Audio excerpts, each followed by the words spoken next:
Good evening, everybody. Welcome to the Tavern. Tonight in the Tavern, Hall of Fame Gold. Winning is hard. Aaron Rye finally wins. A Monday finish. Chicks dig the long ball. And a true smack of the week. Let's get into it.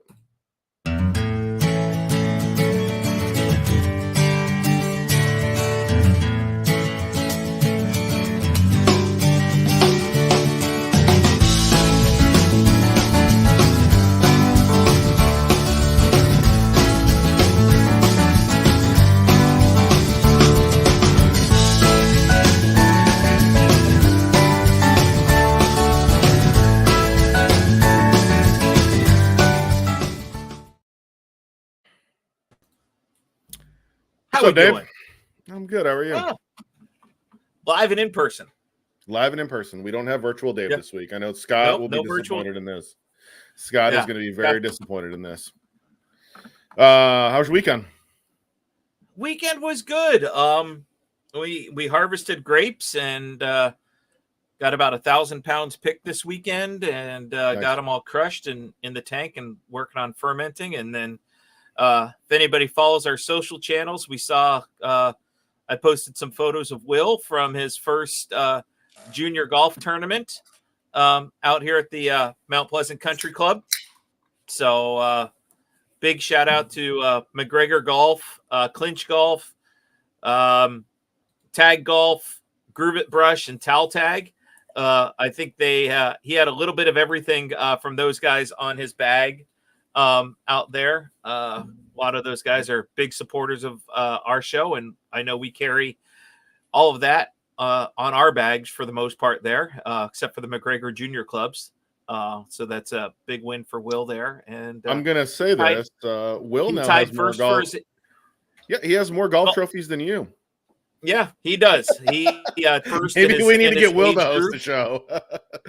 And if our friend Matt Donnelly is either watching the show or listening on his headphones later on, shout out to Doc Donnelly. His son Jack tied with Will there. Matt's local here in Mount Pleasant and a big supporter here on the Tavern. Nice. Yeah, no, but he'll probably be listening on his lawnmower later this week. I mean, I ain't mad at him for that as long as he's listening. I don't really care. Yeah. So what's up, Matt? How are you, buddy? We played a little golf on Saturday. Sunday. Saturday we were at Wild Florida. If you've been down here to Orlando, you've experienced Wild Florida. It's like Gatorland, but a little different. So had a little fun there with the kids and Cub Scouts. And then Sunday I pegged it up for a little bit. Yeah, no, it was a good weekend. But we've got a lot to talk about tonight. So I kind of want to jump into first round here really quick because we've got a lot to get through tonight. Yes, we do.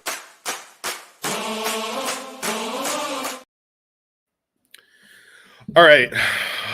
Let's go gold medal first. How's that sound, Dave? That sounds, great.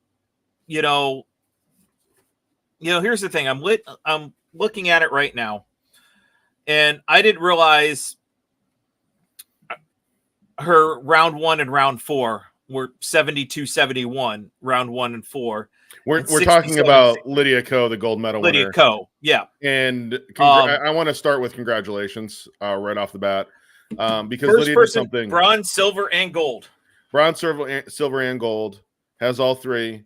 But she also got her spot as the 26th player qualifier to get into the LPGA Hall of Fame by winning the Olympics. I mean, that's pretty impressive.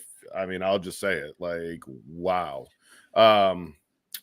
Good for her. I can spell Hall of Fame. For her. I've been to a few Hall of Fames, but that's it. I can only pay for admission in any of them. But no, I want to tease this, and we can talk about this. When you think about the history of the LPGA Tour, and we've got a lot to talk about tonight, and I think let's push this to next week, and let's go down the rabbit hole next week in first round. I want to talk about why there's only 26 qualifiers. There's only 35 people in the Hall of Fame itself. It's been 10 years since somebody got into the Hall of Fame. with the rules and regulations that the LPGA has put in place for their Hall of Fame, which is different than the World Golf Hall of Fame qualifications. So I think we need to have a conversation about that and go down that road here next week. But I'd be upset if we did not just address the idea that she got into the Hall of Fame. It's, when you go back and I know it's a rabbit hole, but it's stricter qualifications for it than the World Golf Hall of Fame. We'll leave it at that. And, just a big shout out to Lydia Ko on that win, and highest U.S. finisher. We know her. We love her. Rose Zhang tied for 8th. Nelly didn't have her A game this week, and let's be real. No, Nelly did not have her. Nelly didn't have her A game. So, Nelly finished tied 22nd. Yep. All of her rounds were in the 70s. A lot of missed shots by Kelly, coming up short in the water there a few times. But Rose played her. She had a shot there on Sunday. But just couldn't drive it home on Sunday. So, yep, that's just weird. Next one, Aaron Rye has been the bridesmaid, I feel like, for a lot of events this year. Been on a leaderboard, been real close, knocked on the door all year. Finally, I'm still looking at our picks throughout the year. I know I've taken him. I took him at John Deere.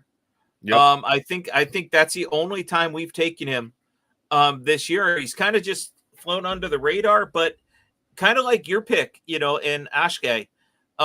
He's an up and comer. Yep. On the tour, and Will and I watched him walking around John Deere. Shameless plug. Thank you, Bradley. I think he's going to be a force to be reckoned with coming up. He gets his invite to the championship next year, and it'll be see what he has to do here in the playoffs. Yep. No, I think it'll be great. I mean, he's had a great year. Kind of deserved a W. So good for him for getting it through. Because he's a two glove guy and a iron cover guy and an iron head cover. Yes. Yeah. I've asked our head cover friends at Dormy about iron covers, and they refuse to make them. Well, I'll just leave it at that. Yes. And I'm going to say this. He has been close and knocked on the door, and winning is not easy on the PGA Tour. No, it is not. No. And nothing was more evident of that this weekend than Max Gracerman making eagle on 13 to get to 21 under. Would have won by 3 if he parred in. But all he had to do was par in. And we're talking about a tour player. We're not talking about Dave. Yeah. He pulled a Dave.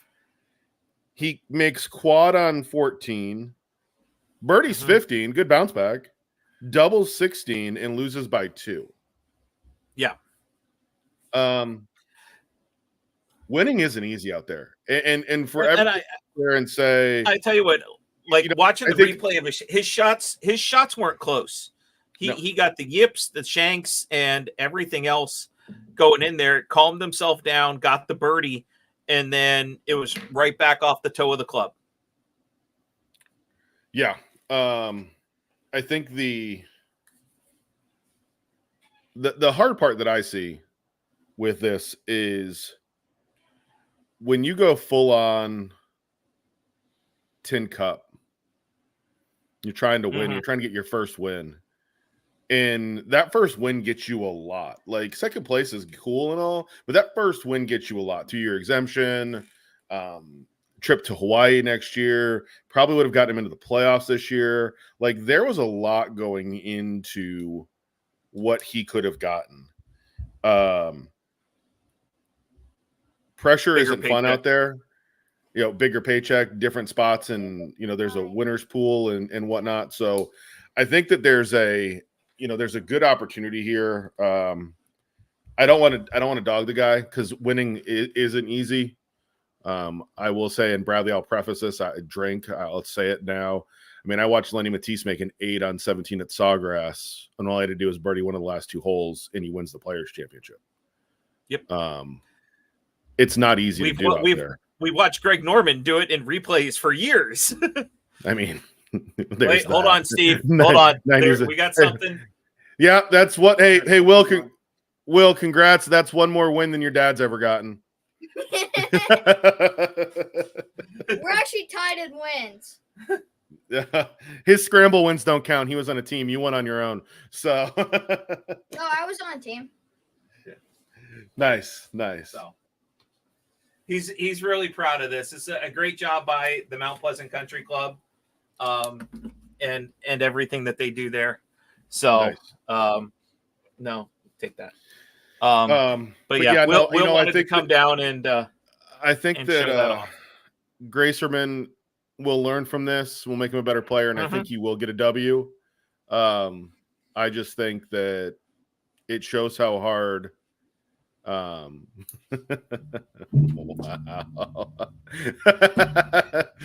Thanks, Brad.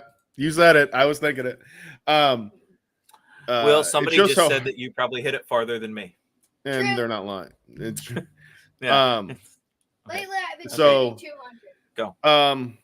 Next topic, Monday finish. Not just any Monday finish. A single player to go out and hit 3 shots on a Monday. Now, let's preface this that there's a difference in a birdie and a par of about $60,000. No, it was 100,000. It was 100,000. Okay, so you and I said it was 100. You said it was 58. No, I thought it was 58. No, it was 58 going. If he makes bogey, there was 58. He loses. Yeah, 58. So it's $100,000 difference, and you know, these guys. Yeah, they play this game. They do get paid a lot of money. He's got some extraordinary sponsors that are behind him. But when you look at it, 100K is 100K. Is 100K to a guy who's won $60 million on the PGA Tour? Still 100K. I'm not arguing that's not 100K. Right. I mean, we could make the cheap shot of saying, well, how much is this caddy going to get of that? Right. But here's the thing. At that point in time, he's not playing. It's not, no matter what score he makes there, it's not going to get him into the FedEx. It's not doing anything. No. He's on the outside looking in for the FedEx Cup. So, and whether somebody edited this or just made a post and put Jim Nance's name at the end of it. No, that was actually true. What Nance did say that. That I don't think anybody's coming back. I will say this: was he well within his rights to do what he did? Yes, he was. Yes, he was. Yep. The people that I actually feel bad for, think about the maintenance crew that's got to come out, mow greens that morning, mow fairways down, rake bunkers. Now you only have to do 1 hole, but you still have to go out there and prep the golf course. And they had already done a lot this week. I mean, they canceled Thursday's round because of the storm that went through there, the hurricane that came up Florida, and then was a tropical storm as it went through North Carolina. The maintenance crew had already done wonders to get that golf course playable this week. I think that's where I have a slight issue in saying it. You know what? I don't want to hit my approach shot. Thinking about all those other people that have to be involved in that, I think is a bigger problem for me. There's so much that goes into and granted, you only have to do 1 hole. And yes, the PGA Tour, when they come in and take over a golf course, they actually plan. And when they take over a golf course, they take over the golf course through Monday for a Monday finish, in case they need it from a weather perspective. So, but I think the problem that I have with it is there was no reason. We've all hit golf balls. If it was a whole group or two needing to finish out 1 or 2 holes. I mean, if he's on 16 and it's like this, I'm like, okay. But the rest of his group finished out and he didn't. Right. So I have a bigger issue with that. So, yeah, that's what I've got there. So, I think, we've all, we love this game. We've all played it in the dark. You've made $60 million in your career. You should be good enough to hit a shot in the dark. and finish this thing out and go home. But that's just where we at on that. So, but again, sorry. Shout out the unsung heroes of that tournament this weekend were the maintenance crew. Yes, with Tropical 100%. Storm Debbie, that had moved up the coast there, and but I don't know if you saw the meme, and we can go back to a place we both used to work. Somebody put a meme out. Debbie was sick, so they sent me Max. Yeah, from I Up saw Division. that. It's hilarious. Yep. Let's just not hope it's a rest in peace from Up Division. With I know more than I should know. It's not a rest in peace from Up Division. Don't worry. Okay. All right. Okay. I digress. I think it's time for our guest. I think it is time for our guest. Let's jump into happy hour here. I want to be here, right?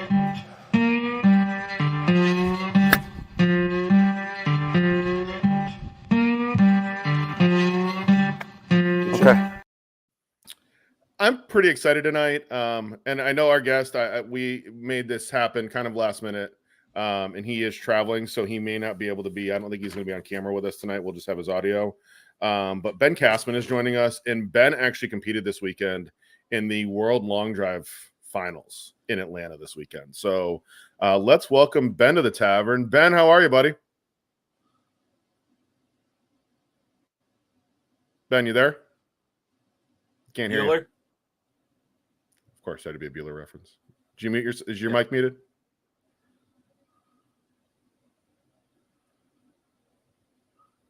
Ben, you there? He is traveling across the country, driving to Canada. So I do know that. So we may have a connection issue. Ben, you there? Can't hear you, Ben.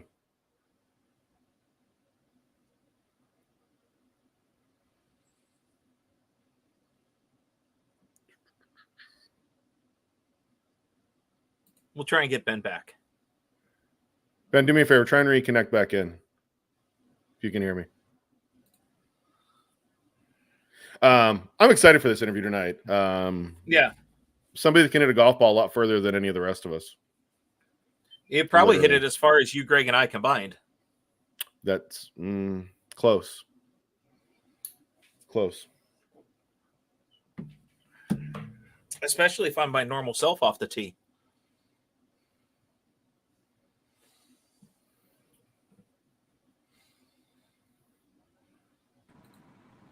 Hey, Ben, you there, buddy? There we go. Yeah, there we go. Hey, Ben. I want you to be safe while you're driving here. Yeah. Yeah, no, let's keep cutting in and out. I'm sorry about that. No worries. I figured that was happening. I was watching you bounce in and out on the backstage here. So we'll try and make this quick so we can stay connected. So Ben, first off, congratulations, and we're going to get into your performance this weekend. You and I have been talking about getting you on the show here for a while. Funny enough, we actually stood a couple stalls down. I think, Brandon, you frozen? Oh, he's frozen. Yeah. The joys of a live show. Sometimes this happens, and I appreciate him coming on. So, Ben, you still frozen?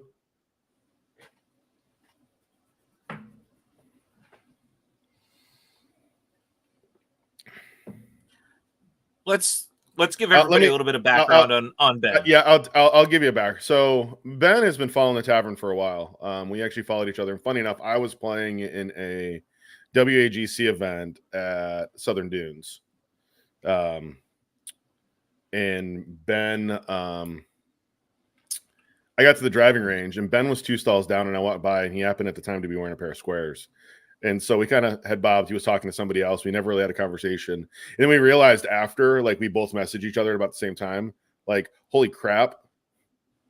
Like, that was you. So I've literally seen him up close and personal hit a golf ball at Southern Dunes, and it is a sight to behold.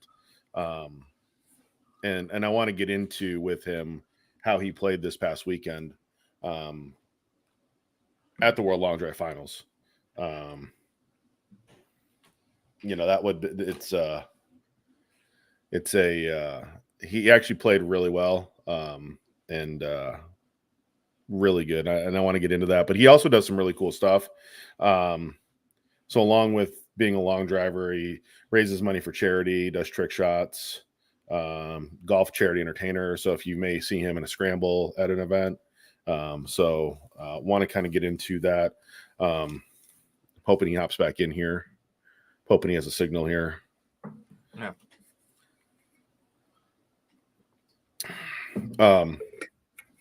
Dave, have you ever played in a scramble where they've had these long drive guys out there hitting balls? I haven't had one with the long drive guys. I know we've had a couple, here on the show. Jesse's been on. Yep. Benzo's been on. Around here, it's more of the air rifle cannon. Oh yeah. I know. I do love a good air cannon. Yeah, the air cannon that gets shot off. Around here, it's tough here in the Midwest to get some of those. Whereas those guys are living down there in Florida or down in the Panhandle. So, I think it would be fun to have somebody like Ben or Jesse or Ben's out here, doing their thing. Heck, I would even take Bradley Schubert out here doing his thing, but that would lead to a whole different thing of rigmarole on the golf tournament. I mean, yes, that is true. Yeah. Ben, are you there? What, you with us? I got service now. Can you hear me? Yep, we can hear you. Yep, we can hear you. So let's right. I'm going to jump right into the questions. I was telling everybody about you and I standing on the driving range at Southern Dunes. So let's just jump right into the questions here. First off, I know you're traveling, so welcome to the Tavern and thank you for joining us. Can you start by telling us a little bit about Ben? So I grew up in Hershey, Pennsylvania. Went to college down in South Florida. Turned professional when I got out of school, and then decided I wanted to try to play after we got 36 inches of snow. Moved back to South Florida. Found out that I could hit a ball a long way, and it was an easier decision than having to practice chipping and putting for the rest of my life to just beat the crap out of golf balls. So that one thing led to another. Met a guy named Paul Howe. He got me into long drive, went out, did an event, fell in love with it. And now I do travel the country, out into Canada, doing events, doing charity events. It's kind of snowballed into something I wasn't quite expecting it to be this quickly, but it's definitely a lot more fun than having to putt all the time.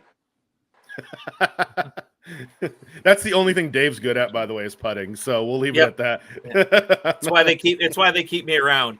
Ben, I completely understand the snow. I'm from outside of Scranton, Wilkes-Barre originally, and now live in southeastern Iowa. So Penn State boy marries Iowa Hawkeye and lives in Iowa. So you're a long driver, a trick shot off artist, and a charity golf entertainer. But let's start off with the charity golf. And what is it that you do for charity golf events? Ben, did you hear that? I know you're in and out of signel there. Ben, what do you do for charity golf events? So I set up on par fives, help them raise some money, do some trick shots, hit tee shots for groups. Just overall, just do some entertainment for everybody. I found that, I want to grow the game of golf, and there's millions of people who can hit a golf ball very well, but there's a very small percentage of guys who can hit a golf ball as far as we do, along with trick shots. So I just go out, set up on the tee box, take donations all day long, and just have a good time. Now, with those donations, Ben, do you guys raise money for a specific charity, or do you go typically towards the charity that the scramble is, or the tournament is raising money for? So it can be a couple different ways. Mainly it is whatever the tournament is raising for. But one of my sponsors I'm partnering up with for charity stuff next year, his main focus is veterans and mental health. So we're going to be doing a lot. We're going to be doing a lot with that. And then I do some stuff for like local high schools around where I'm at now, up in Jacksonville. There's kind of like some small stuff, but the ones that I travel for mainly are going to be veterans, military, mental health, and more like medical kind of things. Nice. So I heard you say trick shot artist. There's a lot of shots that I hit normally as part of my normal game that people would consider a trick shot, but I'm not trying to do anything like that. What got you started doing trick shots? I always like doing something different than what everybody would do. So I got hooked on like the Brian Bros back in the day when they had their YouTube channel going really big on their trick shots.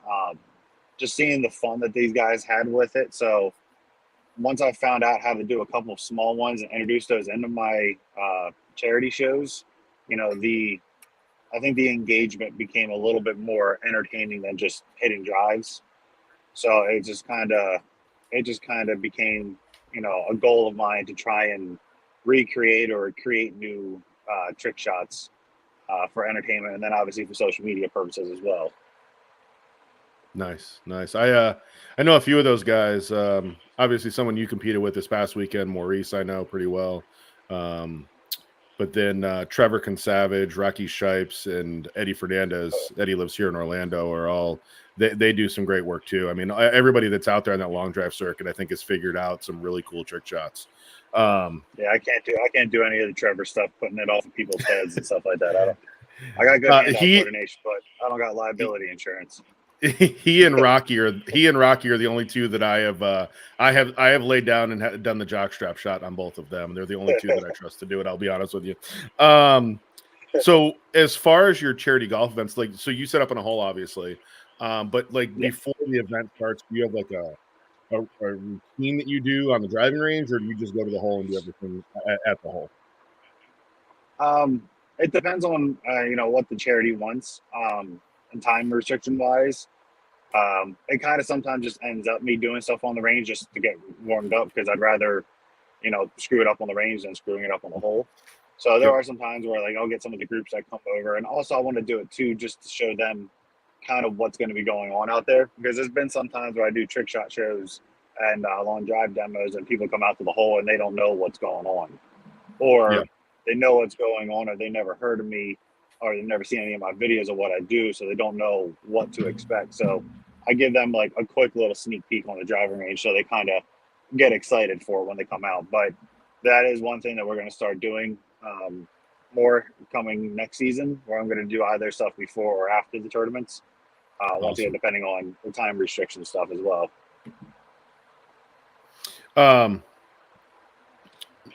This past weekend, obviously, I introed with this World Long Drive Finals in Atlanta. You were there competing with some of the best long drivers in the world. Obviously, as I open this, I've stood on the range and watched you hit golf balls before I was playing in a tournament, and it's fun to watch. It's a wow factor when somebody hits it as far as you do. I don't hit it in the same zip code or remotely close to where you hit it. So my first question that I have is, up against the best of the world, how'd you do this weekend? So I made also I was saying last year I got to the World Championship for the first time, and I lost in a playoff to get to the round of 32. So I finished tied 33rd last year. So I kind of left a little bad taste in my mouth going into this year. So worked my way through this season, got the world rank to where I got invited last week, and put on a pretty good show. I skated through pretty easily on the first round.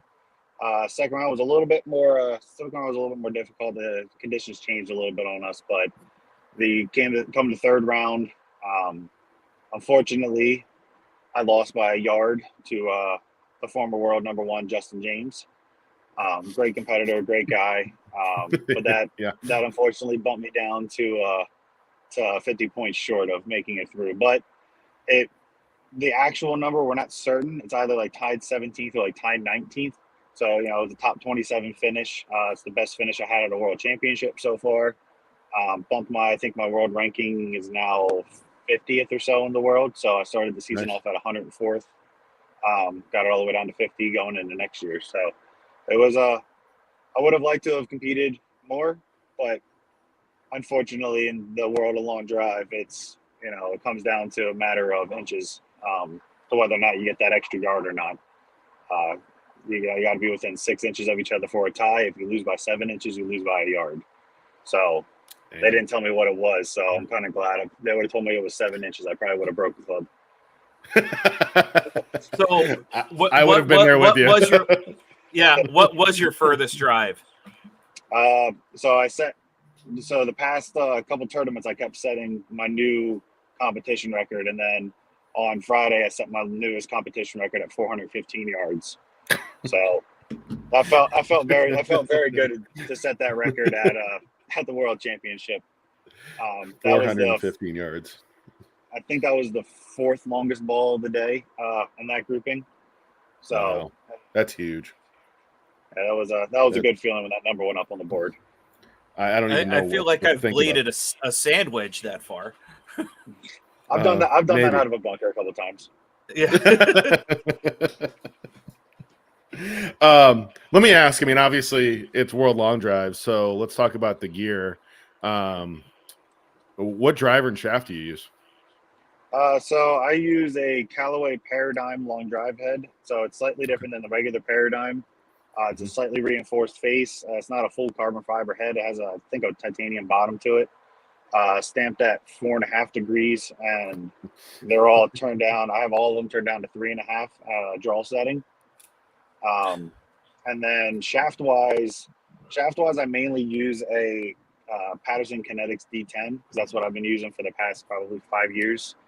But I actually just partnered up with Newton golf shafts. Newton, I don't know if have you heard of Newton at all yet? I have.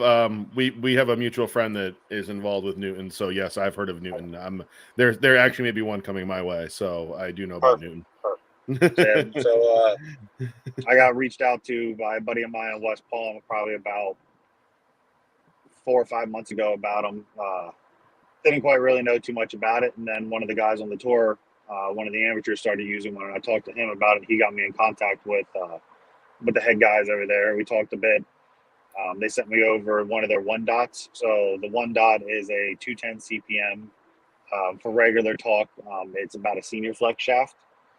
So it's pretty weak. It's pretty whippy. It's about 45 or 48 grams of weight. The D10 that I use is a 48 gram ladies flex. So it's super whippy. A lot of the guys, if you watch slow-mo videos of us, the shafts are bending a lot, and yes, we're strong, but we are using anywhere from super light junior flexes to about a stiff flex. Reason being is it allows us to get more of a whip into the ball, get a little bit more energy, a little bit more speed without having to overswing our body. So we hit a lot of golf balls, especially at the World Championship there. If you're back and forth between the range, you're looking at probably 250, 300 balls a day between warm-ups and competition. So it takes a strain off of the body. But the Newton shafts, we just designed a long drive shaft that I have a couple of prototypes that we will hopefully be bringing to the long drive tour next year. They just sponsored the tour this year, so nice. I know you're gonna be very excited when you use that shaft. But yeah, that's one of the biggest things. I've seen it. I've had it in my hands. Hey, a question. Craig from Talatag is on here. He's asking what grip, like size, and what kind of grip do you use? So I got a couple of different ones from Jumbo Max. I just partnered up with them this season. I use anywhere from the SJ ultralights to the extra small ultralights or extra small tours. Once again, that goes into the club, how we want it to work. So I have the tour wraps, the tour series grips on the shafts that launch a little high and spin a little bit more because they bring my spin rate, my launch angle down a little bit. And then I have my ultralights on the Newton shafts because I want to make those as light as I possibly can. What that does is that allows me to swing them as fast as I can, and those shafts already spin low. So I actually kind of need a touch more spin with those shafts. So long drive is, when you watch it on TV and social medias and stuff, it's a bunch of guys beating the crap out of golf balls, but there is a science behind it all the way down to, the weight in the grips, the counterbalance of it. But yeah, I've been using Jumbo Max for about the past year now. So, and they have Nice. I even have them all in my irons as well. Yeah. Nice. So Ben, do you go in with like a bag full of drivers, to an event, depending on, the weather, the rain, any type of condition, that you're set up for? And have you ever snapped, a driver going through one of those events? Snapped many of them. So I've when I first started my career, we do what's called bouncing the shaft, which is bouncing it off of our back.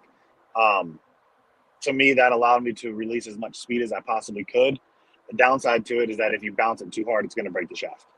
So I've worked the swing to not do that anymore, to work my best on not bouncing it as hard. So I do my best not to break them because it does get expensive after a while. But to the point of the multiple drivers, you always got to have something. That's the best part about long drive is that there's no restriction on how many we can have. Obviously, you're not going to want to walk up to the stage with 15 drivers. So I have about 7 heads and about 15 shafts. So I will interchange them, different lofts, different opening, closings, weightings, to what the shafts are. And then condition wise, where I'm heading in Canada right now is going to be a little bit colder, but we're going to be at about 3,100 elevation. So we're going to need a little bit more of a launch and a little bit more of a spin. Just like if you go to Denver, you need a little bit more spin to keep the ball in the air so it carries further. And then you got places like Atlanta where we just were, where it's super hot and super humid. The ball's not really necessarily flying really well. So you got to use the ground a lot. But that can also come into, how your angle of attack is. So there's some guys that hit the ball probably a good 250 feet in the air that were rolling pretty good out there, but they were able to carry certain spots. If you couldn't carry it, 390, 400, your spots have to be more precise. So that's with me being a golfing background. I go into more of a kind of like a surgeon kind of thing of picking apart where I want to land that ball. So for me, I keep the lofts all the same, but all my shafts are slightly different. They might be quote unquote the same stamp wise on the face, but we have a couple of different makings in the shafts, a couple of different tips to them, different little bit of weightings, grip weightings. So it all just depends also on how the body. On Instagram, we've got a question. Lost you guys there. No, I got you. You're here. On Instagram, Craig from Taltag, who lives in Canada, he's in Canada, is asking, where in Canada are you headed to? Edmonton. Edmonton? Okay, cool. Nice. Yeah. Hey, so obviously World Long Drive used to be on the Panthers, Golf Channel. by the way. I know. Okay. Nice. Craig will love hearing that. Go Panthers. Yeah. Nice. Hey, World Long Drive obviously used to be on the Golf Channel. I loved watching it. It was fun to watch. It was always fun to watch everybody compete out there. If someone wants to watch you guys entertain now, where can they find you? So this week was recorded. It'll be on, I believe it'll be on Golf Channel in October or September. Okay. The best way to watch us is through all of our social medias. If you go to the Long Drive page, you look at what long drivers follow them. 90% of us are going to have a live going on during an event. To watch it, we recorded ourselves to do everything. They did have a live stream for YouTube this past week just for the top 16. So we are working in the next year to get more live events, get more videos of it. Unfortunately for us as competitors, it is hard for us, especially getting sponsorships, because we need that viewership there. So other than if we're in an area where people are at and you want to come out and watch us, obviously that's highly recommended. We love having a good crowd out there. We love interacting with everybody.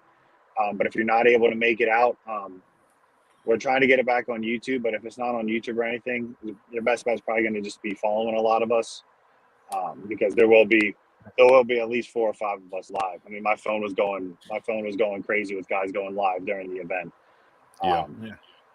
So Nice. social media is very powerful. So you can definitely find things there a lot easier than relying on that. Speaking of social media, we have a question coming in off of our YouTube page here from Eric. He wants to know if you hit a draw, a fade, or if you just bomb the crap out of the ball going straight down the fairway. So comes into condition wise. I can hit. That's coming from a golfing background. I can change the flight. I can change the height. Spin it the way I need to spin it. So it really depends on what it is that I need it. The first day I needed a draw, so I was hitting a draw all day down the right side with basically no spin, launching it high. The second day was there was no wind, so we needed a little bit more spin, so I was hitting little cuts down the left center. But sometimes, you get into one of those positions where you just need to just let it loose and pray that you square it up. We do our best to pick a spot and hit that spot every time.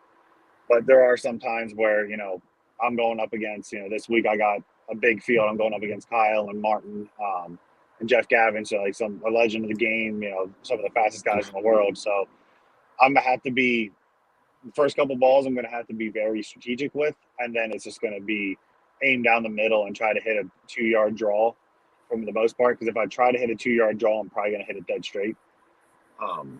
Just because of the way the face is going to interact with my swing. So there's a science to it, but there is some at those speeds, if you're off by a little bit, that's why like sometimes it's hard to change the shot shape right away. So if you can stick with one, I love hitting with the draw, but like I said, sometimes it comes down to that 6th ball and you just need to just let it loose and pray that you square it up perfectly. Nice.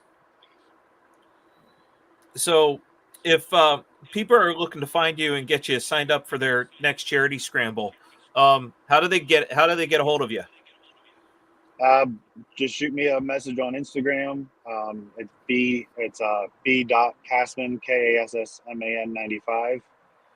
Easiest way is to shoot me a message through there, or get my email. I send out flyers every now and then, or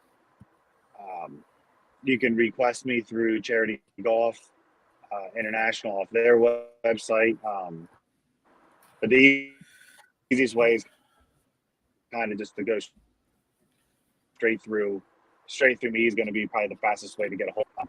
But yeah, I'm trying to partner with golf courses, so that way, the golf course promotes me there whenever somebody comes to sign up for an event as well.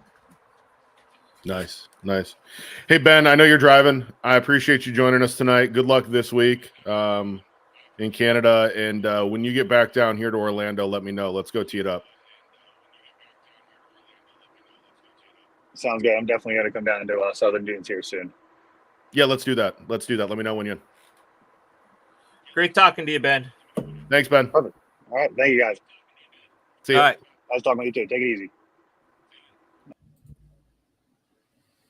Man, that was awesome. I mean, such a cool dude. Those guys are just, we know a lot of those guys, and yep, what they do to a golf ball is simply unbelievable. Correct. We have a I guess we'll add him in. We have a surprise guest. He's driving too. Hey!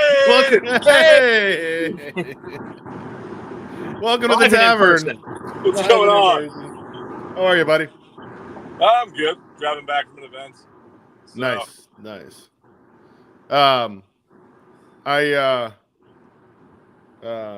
We gotta hop into smack. We gotta hop into smack of the week here, and you guys are gonna be a little surprised at this week's smack of the week. I know what it is. You teased it last week. I did tease it last week, so here it is.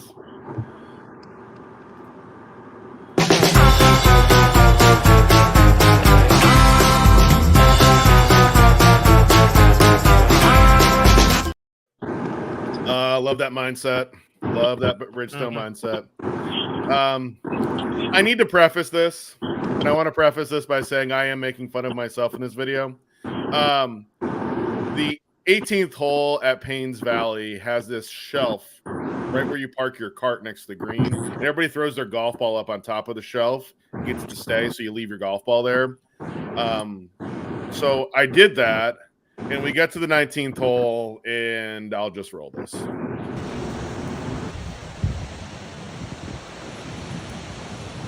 the camera up. It's a great spot. You know what helps? A golf ball. Got all the way down to the 19th tee at Paynes Valley and didn't have a golf ball with everybody watching. You got to the hole you've been talking about for weeks. Right, and didn't have a golf ball. Way to go. Way to go. Way to Somebody should have been off camera and just thrown you like a noodle. That would have been funny too. With my luck, I would have knocked it in the damn hole. Yeah. So. Oh my god, that would have been hilarious if you had to put a noodle. Yeah, noodle, not the noodle. Here we go. What ball do you have as your first hole in one? A Top Flight XL 2000. Hey, don't knock that. I used to play that ball. I'm about to say when I was in high school, that was the. I think we all played that ball. I think we all played that ball at one point in time. I played the spin ball. I played the Zebolata too. Yeah. All right. Well, let's hop into last call here.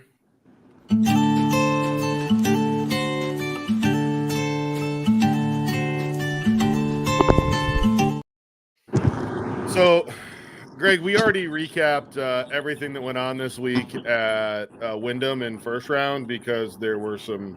Oh, it was an interesting last regular season tournament. So correct. So while we got I would like to hear Greg's take on the Monday finish here. Well, Steve and I talked about this morning, and my take is Kuchar should have been better informed on hey, it's not going to help you. Like, if you birdie this hole, it's not going to change where you end. You're not going to make the top 70. It would only change $100,000 in prize money. I think that the tournament, it was tough. They were in a tough decision. It was a bad way to end when people are trying to make the top 70. They were put in a bad situation.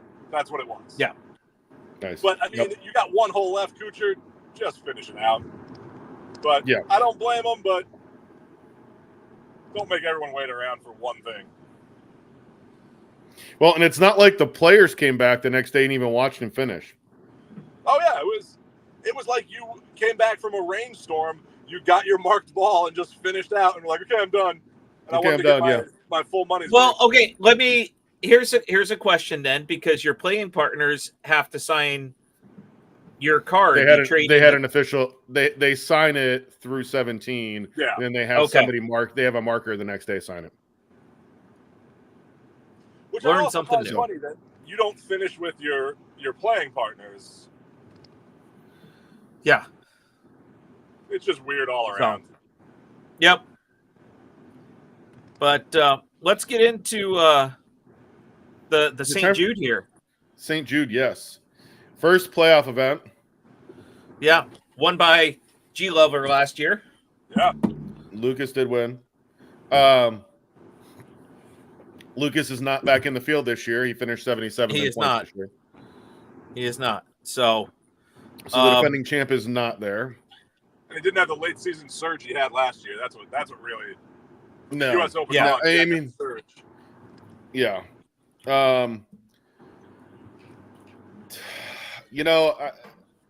Again, you win this event. Let's just say you're sitting there around 70th. If you win this event, you pretty much guarantee yourself a spot in the finals.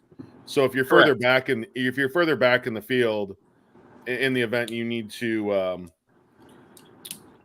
get a win, and you can get all the way through to the Tour Championship.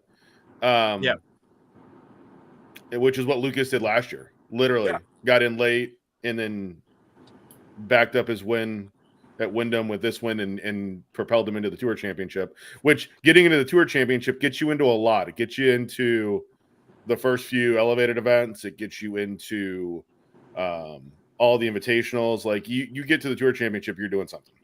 Well, yeah, they've changed now this season. It changed the status. I think maybe it was last season of what you get into, what you play in.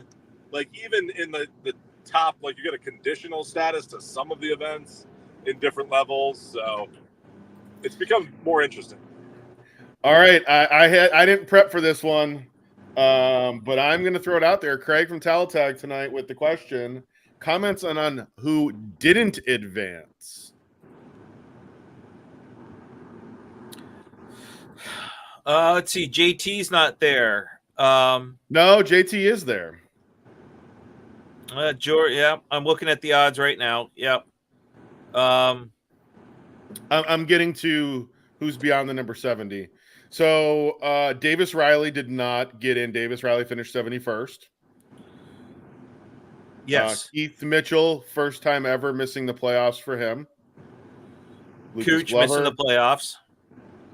Ben Coles, Bo Hostler missed the playoffs. Fowler. Yep. Ricky Fowler. didn't even. Now, I'm going to say this. Congratulations to Ricky. He and his wife had another child. So congratulations, Ricky. Valid reason to stay home.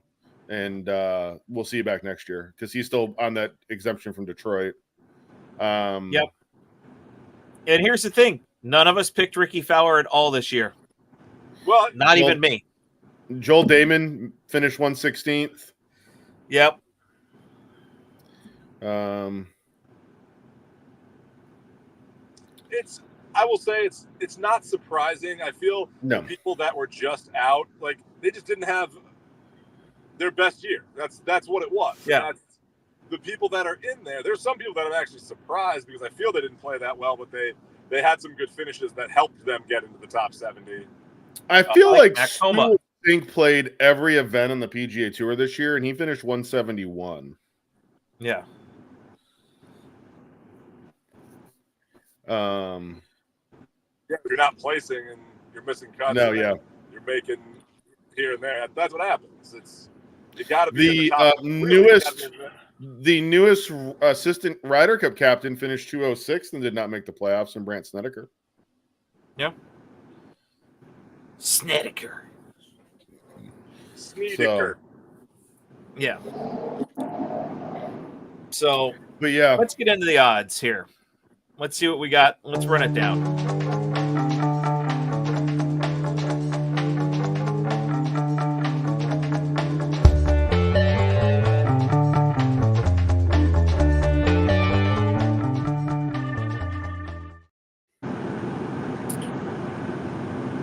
So, after last week's debacle by Steve and I, Greg picked up a couple points. Still not enough with 3 tournaments to go.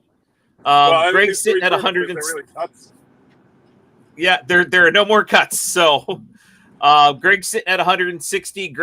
Steve at 226, and I'm still at 233. So coming into this one, because we're gonna have to really watch our picks here the next 3 because we can't take anybody different. Scotty's leading the way at about 3.5 to 1. Xander at 7. Rory at 9. Morikawa at 12. Cantley at 20. Ludwig at 20. Hideki at 25. Fleetwood at 25. Corey Connors, Victor, Tom Kim, Russell Henley, all at 30. Then you get down to JT at 35. Finau at 35. Sung JM 35, and just keeps going down from there. So Steve gets first pick here this week. I have a question. Do you go for the gusto? I know I can't take Scotty because I took him at the Olympics. Now here's my question, and I want to ask this question before the start of the playoffs. The Tour Championship ends on September 1st. Does that mean I can pick Scotty if I have the first pick for the Tour Championship? No, because it starts in August. Yeah, we said it's the start date. That's lame. We made these rules at the beginning of the season. Yes. Even though I picked a winner. Like, I feel like if you pick a winner, you should be exempt from that. But that's okay. Why do you think I didn't pick Scotty in the No, I knew why you did. It didn't really matter anyway. You weren't catching us. I know. Yeah. Yeah, so I'm out Rory. So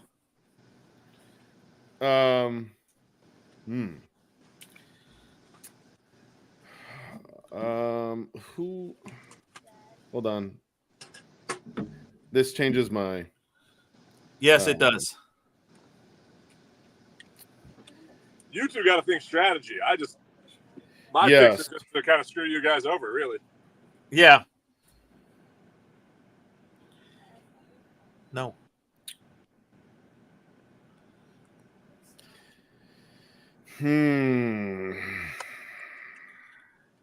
Steve, it's only an hour-long show here, buddy. I know. I got a kid to bed here. Let's go. Okay. I am going to take.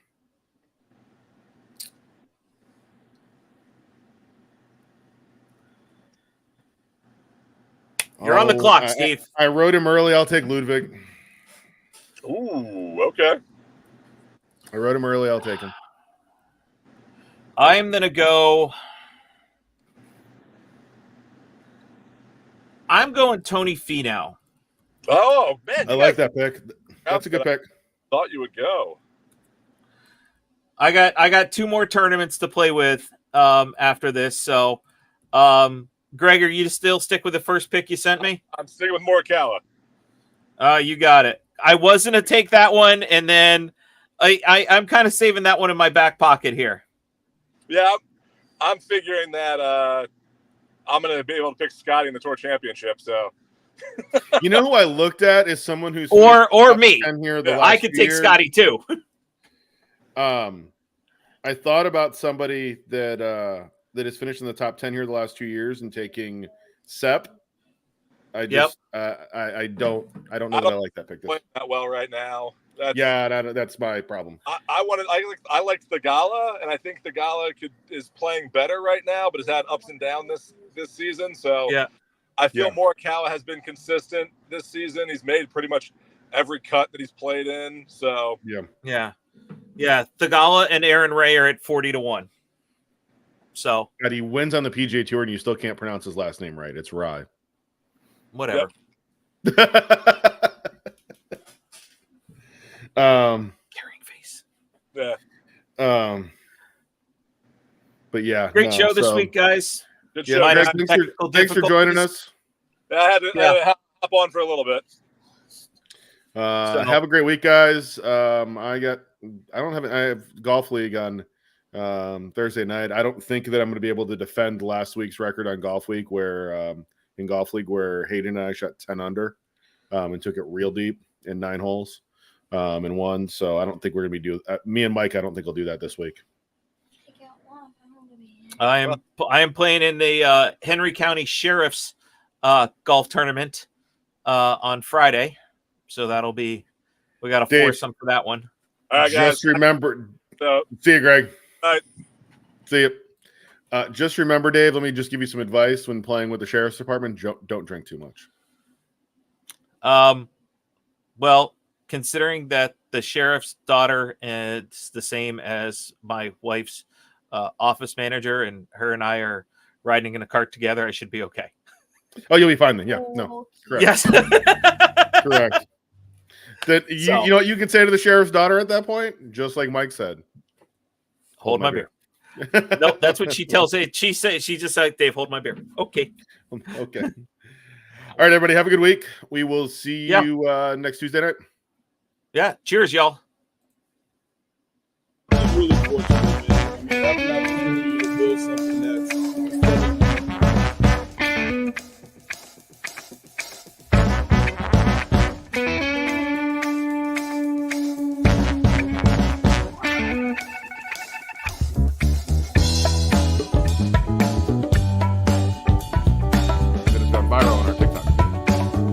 somebody was commenting about playing Whistling Straits for $728.